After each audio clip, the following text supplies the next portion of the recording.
সকলোকে মোৰ ফালৰ পৰা নমস্কাৰ জনাইছোঁ। প্ৰথমটো মিনি ব্লগলৈ সকলোকে স্বাগতম জনাইছোঁ।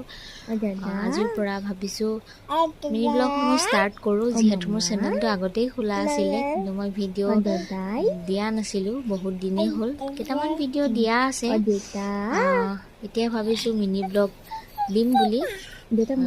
মোৰ অকণমানি ছোৱালীজনীক লৈ কেনেকৈ থাকে, কি কৰে, কি খায়, সকলোখিনি আপোনালোকক দেখুৱাম। লগতে মইনো কি কৰোঁ দিনটো ঘৰতে থাকি, সেয়াও দেখুৱাম। আশা কৰোঁ সকলোৱে ছাপোৰ্ট কৰিব, মৰম দিব আমাক, আৰু চেনেলটো আগুৱাই যোৱাটো সহায় কৰিব। তেনেহ'লে চাব আৰু ধন্যবাদ। চকু মাৰি দিয়া, নমু কৰি দিয়া, চকু মাৰি দিয়া,